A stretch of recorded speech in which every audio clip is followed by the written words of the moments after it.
Okay, Darren, I have a lot to talk to you about today. I want to get into NIL and everything that's gone on over the last few months. I think people are super interested in this topic. But before we dig into that and all the questions, if you could just give a little bit of background on yourself and your experience so people know your perspective. Well, first of all, thanks so much for having me, and congratulations with what you've done with this podcast. My background is I'm born and raised in South Florida, which is an area you've become accustomed with in the recent past. Went to University of Florida for undergrad and for law school, and I actually currently teach there now, a sports law class. And we cover everything from amateurism to sports agency issues, defamation, et cetera.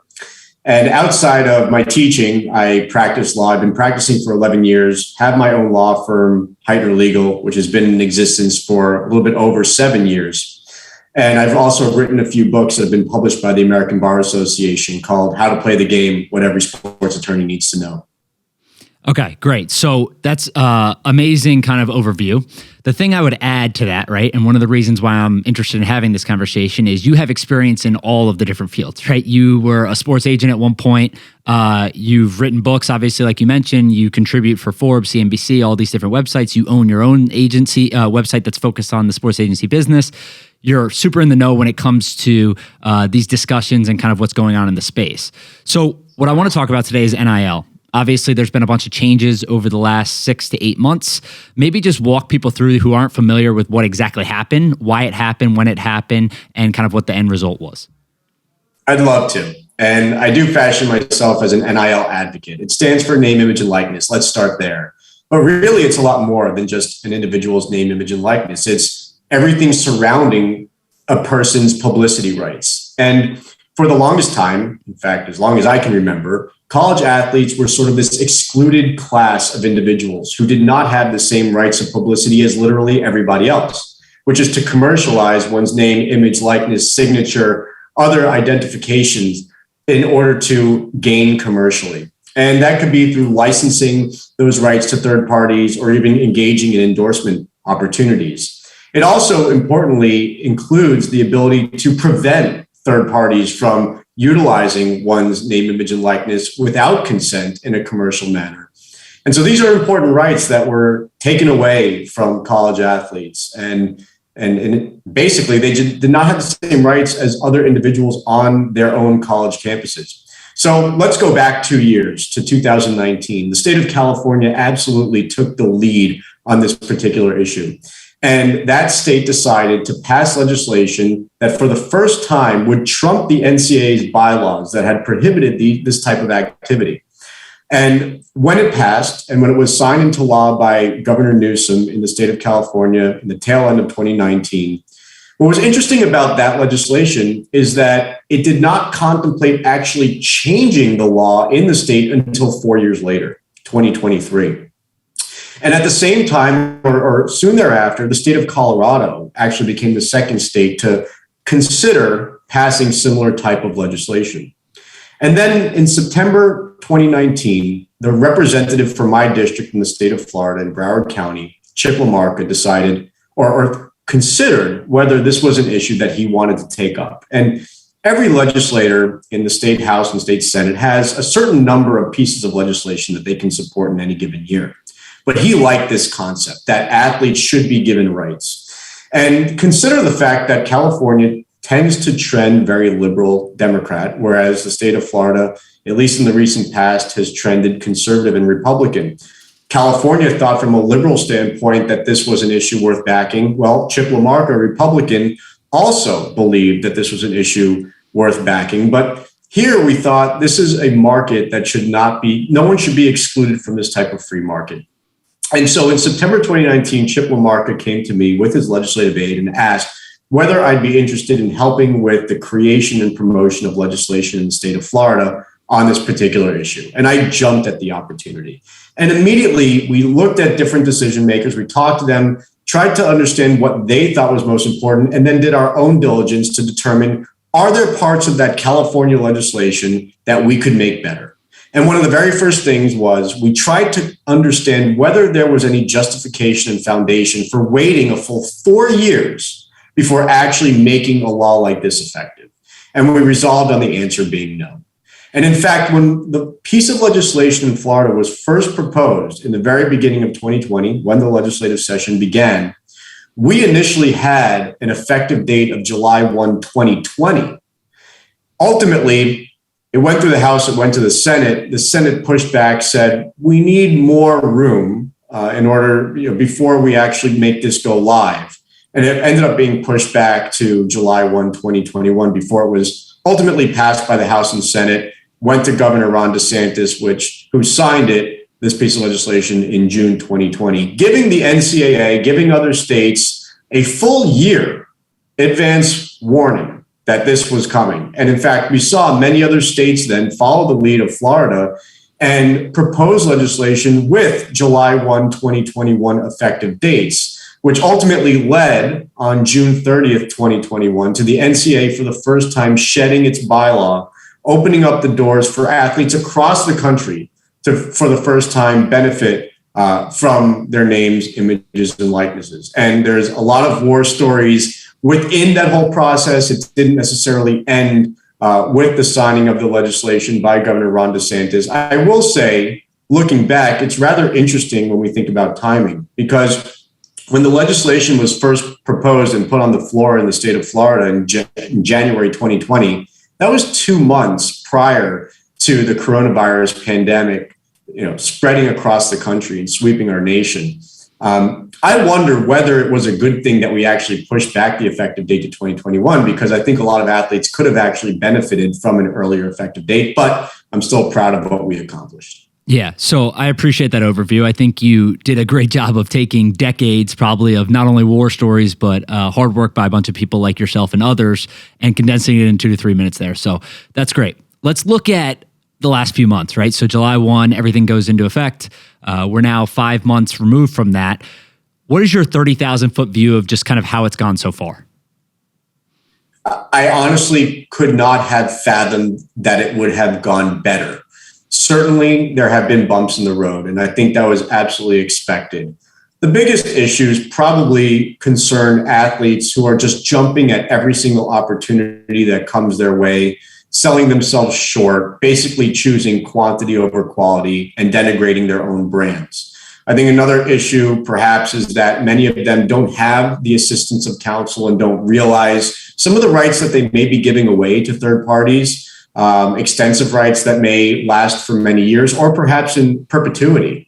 Another issue oftentimes revolves around intellectual property in itself and having an appreciation over what types of images can be used with or without consent, what's a royalty-free image, and what is an image or video that actually needs to be paid for with concerning a license, and then using third parties' trademarks, their names, their brands, their logos, with or without consent. Those are really important issues. But overall, it's gone very, very well. I think going into it, I always was of the position that it was going to take time for the biggest brands to really jump in the deep end. And very recently, we even saw a company like Gatorade, which I've had the opportunity of working with on the legal side, at least with regard to NIL, finally make a splash with a female basketball player at UConn. And I think we're going to start seeing more and more of these big brands finally feel comfortable to jump in. I mean, realize there's a lot of red tape at these brands, and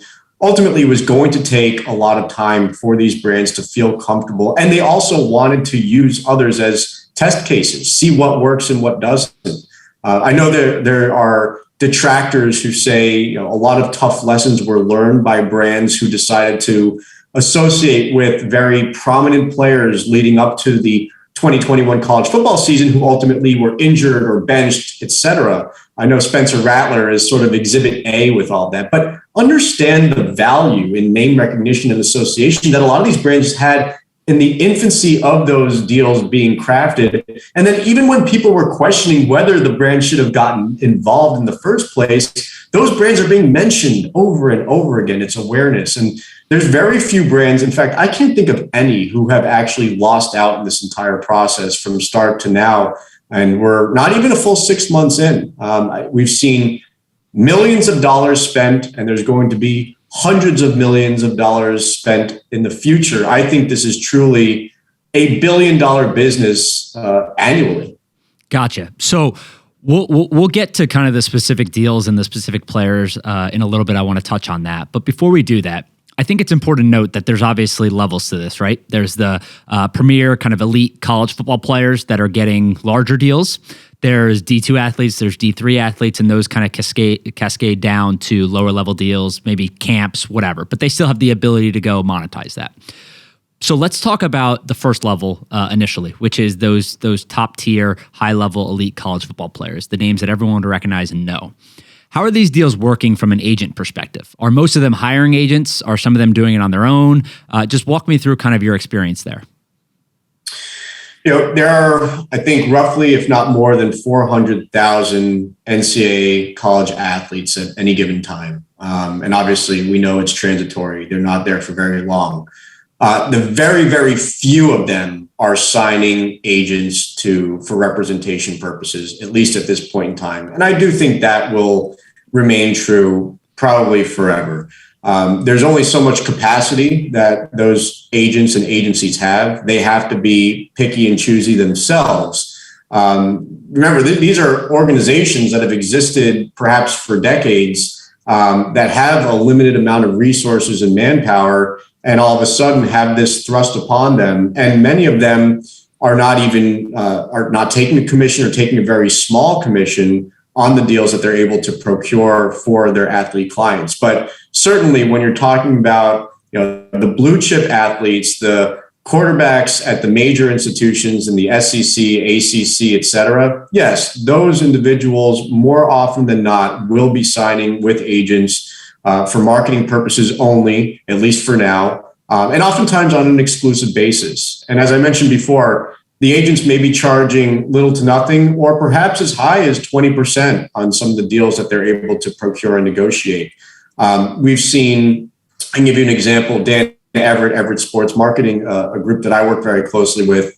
He works with Sam Howell, quarterback at UNC, JT Daniels at UGA, and also the Cavender Twins at Fresno State, the female basketball players whom I've had an opportunity to work with as well. And you've found a lot of agents who are very hyper-focused on marketing, positioning themselves very well and for this opportunity. And then the traditional agencies that represent athletes and team contracts have also decided that this is something that's worthwhile for them.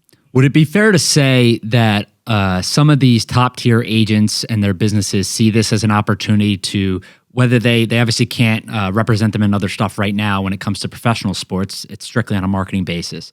But would it be fair to say that they're seeing this as an avenue to get to these athletes a year or two earlier than they would have had initially? 100%. And it's something that I talk about with agents all the time. It's a blessing, and also it's a miserable circumstance for many agents as well. Because if you think about it, many of the athletes that these agents may be signing now a few years earlier are likely athletes that they would have been working with anyway when the athletes decide and determine to go professional. And so now there may be lofty expectations for these agents who really don't have much of a marketing background. And when they get involved with these players, the players have the expectations that the agents will be delivering certain deals, a number of deals or type of deals to them. And if the agents fail, well, there goes an opportunity that the agent probably would have had to represent the player in his professional capacity. And now the player says, you know what? This was a good test period. I'm going to go a different direction. But agents have always had the capacity to communicate with players while they're in college, as long as they're licensed as athlete agents in the states in which athletes compete. Now they can actually sign them. And you better believe that many of the athletes who sign with agents strictly in a marketing capacity, because that's all that they can do while they're in college, will stay with those agents if and when they turn pro. Yeah, so that brings up an interesting point. I'm glad you said that, because the way I think about this, right, is that from an agent's perspective, these relationships, at least initially, from a strictly NIL kind of standpoint, are very low upside, kind of high risk, right? And from a monetary perspective, I mean solely, right? So they don't have the ability to earn a bunch of money. Even the best players in the country, their fee relative to what they're earning is not a substantial amount usually on the bottom line of their business. But if you're not careful and you mess it up, or you use resources and all these things, the risk is substantial where you can lose that ability to sign that player later on. Maybe they don't like the work that you do, etc. But also, I'm curious to see, in your opinion, if you think this will require most of these agents and these businesses to build out NIL related services, right? So the top agents in the world, are they all going to have to go now develop a new kind of standard for NIL practices because of that ability to go sign these players? Essentially what I'm asking, right, is like, does this place a bunch more pressure and competition on agents relative to what it did in the past? Absolutely. It absolutely adds a layer of pressure. And I think, to your question, agents will need to rethink their organizations and absolutely add individuals within their ranks if they want to survive and excel at what they do. This is an area that's not going away. I think the attention that's paid to the NIL industry and the attention that's paid by the players is not going anywhere. It's only going to be amplified over time. And so agents will be very wise, and agencies to appropriate resources to this specifically, because it is going to be a huge source of business for them. And if they don't pay attention to it, it could actually lead to a negative reaction or negative consequences for their organizations. But it's difficult because for anyone who has an appreciation for the sports agency business, it's a low margin business. If you consider the fact that NFL agents, individuals who are certified to practice with the NFL Players Association, their fees are capped at 3% on the contracts that they negotiate with teams. And many agents, especially for the blue chip players, are going to drastically reduce those fees and charge less than 3%, perhaps 2% or 1%. In the NBA, through the National Basketball Players Association, the Players Union, those fees are capped at 4%, so only 1% higher. And even in sports where there may not be a cap, in order to remain competitive, agents are constantly competing against each other on a race to the bottom. And so what that means is that revenues are oftentimes capped. Expenses are already very high in terms of what agents are paying for training, for stipends, for housing, sometimes marketing guarantees, loans. There's a lot of expenses in the realm of travel, et cetera. And so it could make the business decision, I guess, of getting into this industry even harder for those who are contemplating becoming agents, just because now there's an extra layer of cost, most likely. Okay. And what do you think is the number one benefit for a college athlete right now when it comes to NIL deals? Is it specifically social media following? Is it their performance on the field or the court? Is it the school that they attend? Just let me know your thoughts there. Every brand is looking at different attributes as to what they want from an athlete. I was just talking with one of these service providers yesterday, and there's a wide array of new businesses that have been created to facilitate deals for athletes and buy in between athletes and brands. And one of these service providers said the brands that we're working with don't really care what sport the athletes play, whether they're female or male. All they're looking at are those social media metrics, the number of followers, the engagement, and whatever other data is provided from platforms like Instagram, TikTok, et cetera. Whereas there are many brands who are looking at location, whether it's a regional or local connection. They're looking at specific types of players, whether they be football players or basketball players, whether they be female or male. So it really varies. I will say more often than not, one thing that comes up time and time again are those social media metrics. It's very rare that there's not a component of the deal that revolves around social media deliverables, whether it be TikTok, Instagram, Twitter, Facebook. I will say Instagram and TikTok seem to prevail over the others. Gotcha. Okay, so I want to just touch on the numbers real quick because as we discussed, we're a few months into this now, so there are some data points that we can point to see how it's going, right? So Influencer, one of the platforms that registers a lot of these deals, came out with some data a few months ago. Open Doors has done the same thing. And generally, there's thousands of deals being done, right, on both platforms. And the numbers range, but Influencer I have here, and their average transaction so far is $1,300. And the median transaction is $63, right? So there's obviously a wide gap between the average and the median. A lot of people were poking fun at that online and saying, hey, look, it's super top heavy like we suppose. There's some of these deals that people are doing for little to no money at all. What are your general thoughts on that, on seeing those numbers? Well, those people are right in a sense. What a platform like Open Doors does is it opens the door for athletes to enter into many different types of deals. And that's a good thing. Look, there should be opportunity for athletes, and ultimately it's up to every single athlete to decide whether or not to enter into those deals, which oftentimes will be for little to no monetary compensation. And that's really why we see the median number being so low. Is at least in the infancy of NIL, we saw a lot of brands come out and say, we want to capture as many athletes as possible. We don't care what sport they play, or really even how many followers they have. We'll offer, let's say, somewhere around $20 per post. And every single athlete in the ecosystem that may be part of this platform who want to sign up for it will pay out as long as they deliver on the obligation. And really, that's why you see the median being so low, because there's just a plethora of those types of deals out there. And again, many of them being entered into in the very infancy of NIL. I think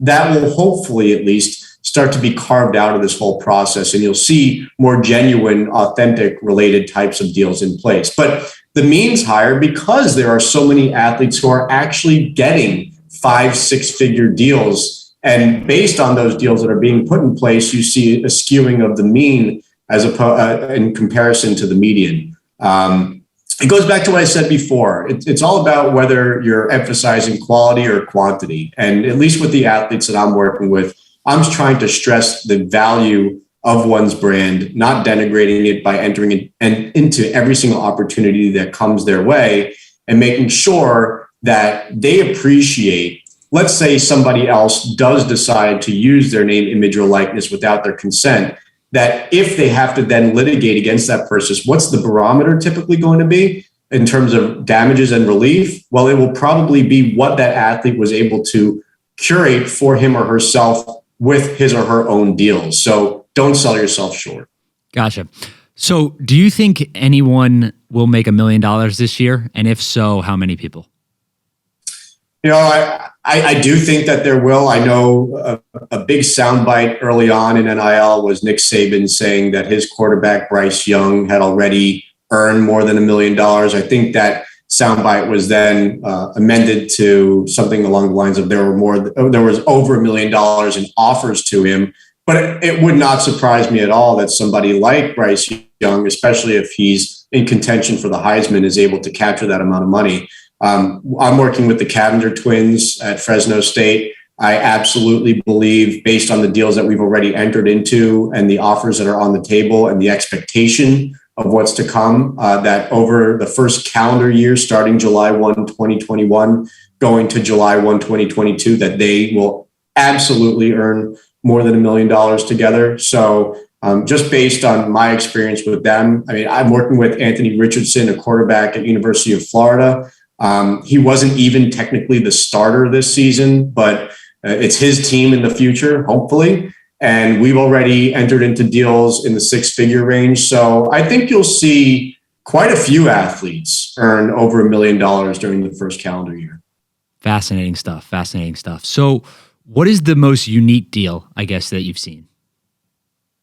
There's so many. I think one that really sticks out to me, first, I'll say that the quote unquote team deals are always very interesting where, and I was fortunate to work with American Top Team down here in South Florida on the first quote unquote team deal where there was an offer to every University of Miami football player of $500 per month for a calendar year in exchange for social media deliverables. So I think that certainly stands out because it set a trend, and we've seen so many other companies actually even offer that $500 per month to athletes. Outside of that deal, I'd say probably the deal for BYU football players with Built Bar. It came out of the gate and said, we're going to offer money to walk-ons, people who really need the money more than anyone else, who don't have the scholarships to rely upon to cover at least a portion of their cost of attendance. And I think that was really innovative, and that certainly stands out to me. So one of the things I think people were concerned about or thought would at least happen when all this kicked off was it would enable boosters basically to funnel money to recruits or players at schools to get them to commit to schools or attend schools or play for schools, right? Have you seen any of that? And if you have or have not, why do you think it's going that way? Well, look, the NCAA did not reveal many guardrails, even though it was expected for quite some time leading up to July 1, 2021, that the NCAA would be very restrictive. It carved those restrictions away in the wake of a very important Supreme Court decision in Alston v. NCAA, which was an adverse unanimous ruling to the NCAA and caused a lot of caution and concern for that body. And so the very limited rules include no pay for play. So there can't be bonuses based on the athletes performing at a certain level. There has to be quid pro quo. So there has to be something that the athletes are providing in exchange for the consideration. And as you alluded to, there cannot be payments in exchange for enrolling at or staying at a university. And, we have not, believe me, we would all know it because there would be a whistle being blown and a red flag being raised. We have not seen any tangible evidence of any booster or otherwise offering compensation to somebody who is not yet enrolled, only contingent on that athlete attending a university. So that's absolutely a positive. Have we seen boosters get involved in NIL? Absolutely. And interestingly, if you look at the 3 pages of questions and answers that was published by the NCAA and remains in effect, it outright says there is no prohibition on boosters making payments to college athletes. Again, as long as there's quid pro quo, it's not pay for play, and it's not contingent on the athletes attending the university. The NCAA goes a step further and tells athletes, you also have to look at your respective state laws, if there are laws in place in your state, and your specific school NIL policies if they've been published. But outside of that, there's no restriction on boosters being involved in NIL. And in fact, I've personally been involved in creating something called the Gator Collective, which is an organization of fans and boosters related to the University of Florida who have raised money largely through subscriptions, either monthly or annually. And now I think there are over 1,000 subscribers, all of that money ultimately going to current athletes at the University of Florida and in exchange for deliverables that those athletes are providing. So you still have that quid pro quo. But again, I think the first instance that we see any sort of nefarious dealings, we'll know about it. And we just haven't heard anything yet. Yeah. So completely understand, right? I think there's a line being drawn between things that are against the rules and things that may be kind of on the other side, but close to the line, right? And I think when people think about these deals, what is stopping, I guess is the question, what is stopping a coach from saying, hey, this is the general guideline or the general number that if you attend my school, this is what the guy made last year, right? Or this is what we expect a player of your caliber to make if this is how good we are. And so is that legal? And do you think that's being done? Well, from a legal standpoint, what I always advise to anyone who asks a question like that is, number one, look at your state's NIL law if one exists and make a determination as to whether or not it's in violation of the law. You also have to look at the NCAA's NIL policy and then your school-specific NIL policy.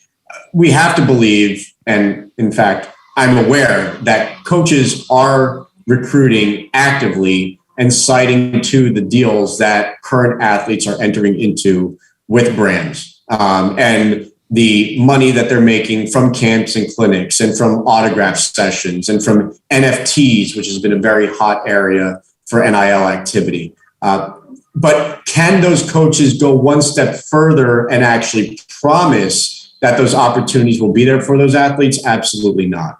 Can they reference the deals that have been made? Yes, and they're certainly doing it. Gotcha. So I think there's been a few interesting topics that I want to specifically touch on, specific deals in regards to that. So one of them was Ole Miss. It came out a week or two ago. I'm sure you're familiar with it, but essentially they set up a fund using football revenue to pay out players based on academic achievement, student athletes based on academic achievement. Maybe just talk through, I know there was a specific rule, I believe, that made this possible. So maybe talk through that rule and then just exactly how the Ole Miss structure works. Sure. So this goes back to the recent Supreme Court decision 9-0 in Alston v. NCAA, where the court essentially said The NCAA is a cartel. It has colluded to prevent athletes from certain rights. But the caveat in that decision is that it was limited to academic related benefits, and essentially said that the NCAA cannot prevent schools from providing those benefits in the future.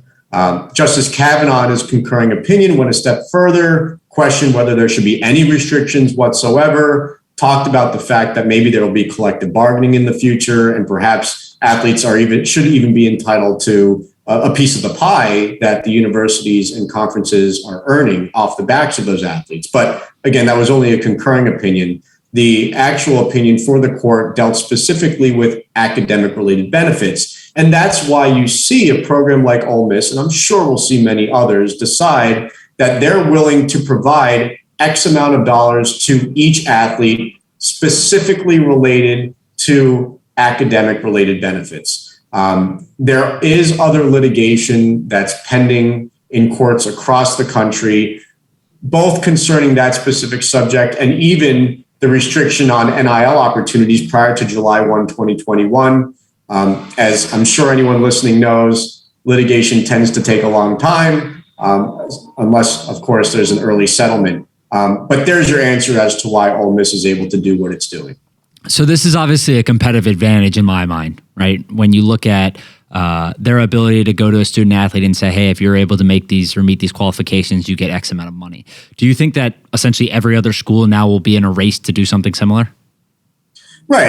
If Ole Miss can do it, you better believe that every school in a Power 5 conference will be able to mimic that. I think where there's going to be certainly disparity is between, sort of the haves and the have-nots when you compare the Power 5s to the schools that don't have the same types of budgets and don't receive the same level of revenues from their football teams and sometimes their basketball teams. It may make it a bit more difficult for those schools to make the same promises that Ole Miss and likely other Power 5 schools will be making. And that's where I think you'll see a differing of opportunity.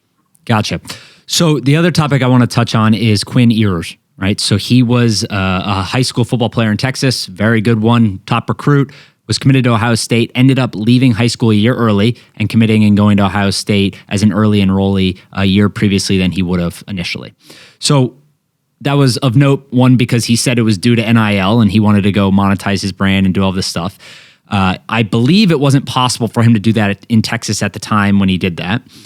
So that's one topic I want to touch on, right? Like, how do the state laws impact that? And then secondly is he agreed to a deal initially that was over $1 million, right? Or $1.5 million or whatever it ended up being. He had a few deals. He had a car. He had all this stuff. And I think people were laughing because he was technically the fourth string quarterback, right? He wasn't playing, wasn't doing any of this stuff, and he had millions of dollars of deals. So maybe talk a little bit about kind of how the state laws are and if they've changed at all. And then secondly, like, is this going to be a thing where the top recruits just say, hey, if my state doesn't comply, I'm either going to move, right? Because I think, you can correct me if I'm wrong, but I think Mikey Williams, the basketball player, moved states also because he wanted to go and monetize on some of this stuff in high school. So he moved to a state that allowed him to do that. But there's other people I imagine that would want to do this and would either go to college early, move states, or just sit right where they are. So maybe just touch a little bit on the specific state rules. Well, we just talked about competitive advantage and competition between schools that can provide academic related benefits and perhaps cannot. Well, what about competitive advantages and disadvantages by and between states, as you allude to? Texas being one of less than a handful of states that decided to enact an overly restrictive or pass an overly restrictive NIL law. And Texas's state law goes as far as to say that high school athletes, or what they call prospective college athletes, prospective student athletes, cannot enter into NIL deals with brands prior to enrollment at a university, at a college. And so that absolutely played an influence on Quinn Ewers deciding that he was going to get out of the state of Texas and enroll at Ohio State University and do so early so that the doors were open to him, so that he didn't have to wait. And it's surprising to me that a state like Texas would decide to be overtly restrictive when it didn't have to be. I mean, since all of these states got involved in considering NIL legislation, we've even started to see high school athletic associations across the country reconsider their own bylaws. When all these states passed college athlete NIL laws, I think many of them, including my state of Florida, committed an oversight on whether there'd be any effect on high school athletes. And we only looked at college athletes, and I think that was wrong of us. A state like California has always allowed prospective college athletes to involve themselves in these types of opportunities. And through my own diligence, I found out that's because there's so many child actors in that state. Well, since passing this legislation, we've seen high school athletic associations in New York, in Ohio, in New Jersey reconsider these types of restrictions. But my own state of Florida, our state, it's the Florida High School Athletic Association says that high school athletes cannot earn money off of their fame. And that presents a big problem. So you mentioned Mikey Williams. Well, Mikey Williams is also a unique example because he's not even participating within a high school athletic association. My understanding is he's participating in a private association where these types of bylaws that I just alluded to would not even control. And thus, he's allowed to earn money at an earlier age based on his fame. And my personal position is there should be no restrictions whatsoever. It's the same argument that was made when we were talking about college athletes. If a talented individual in the field of music or art or literally anything, if it's an influencer and that person can make money, well, so should a college athlete be able to make money. And that's absolutely true at a younger age as well. If a high school individual who happens to be talented and coveted by brands can make money, well, a high school athlete should have that same opportunity. Love it. So I got one more for you and then I'll let you go. NIL recently went into effect in July. It's been a hot topic for years and continues to be now. But I think this past week reminded people just how big college football really is on the top level, right? So you had Mel Tucker, Brian Kelly, and Lincoln Riley all within the last few weeks sign $100 million deals or more, right? 95 to 100 to 110 million. So my question would be, do you think at some point, relatively quickly or later on, people are going to start talking about a revenue sharing side of it for the top college athletes? It's already happening on the national level. We've seen Cory Booker, Representative Blumenthal, and others propose in their legislation. And by the way, there's been almost 10 different pieces of legislation proposed at the national level to streamline and make it uniform what the NIL laws are across the country. Yet the federal government, perhaps unsurprisingly, has managed to take a nonpartisan or perhaps bipartisan issue and make it quite controversial. And that's because there's so many ancillary issues that have been added to the strict NIL concern. And one of those items, as you just mentioned, would be revenue sharing. It's been discussed quite a bit, but no action has been taken. I think it would have to be taken at the national level. I can guarantee you the NCAA will not voluntarily change its bylaws. It never has in the past. It didn't with NIL. It could have absolutely ameliorated all of these issues, but it never has. And so I think we're still a far ways away from revenue sharing. Are there arguments, normative arguments that can and should be made to support it? Absolutely. I mean, you have programs that are making an exorbitant amount of money. They'll all tell you they're losing money, but then you see these contracts that are being signed by these college coaches. I mean, they're profitable ventures by and large, not every single program. The one thing I would say there too is that there is no reason for them, there's no incentive for them to make a profit, right? Or report a profit in most cases. Of course not. Not from a tax perspective, yeah. That's for sure. But could I see it at some point in time? The answer is yes. There are questions that then do arise with regard to whether they're classified as independent contractors or employees. And then what does that do to scholarships, grants, and aid? Can they just be terminated from their employment as opposed to losing scholarships? I mean, it's not necessarily, when you dig into it, something that's absolutely advantageous for every single college athlete, but by and large, I think it would be.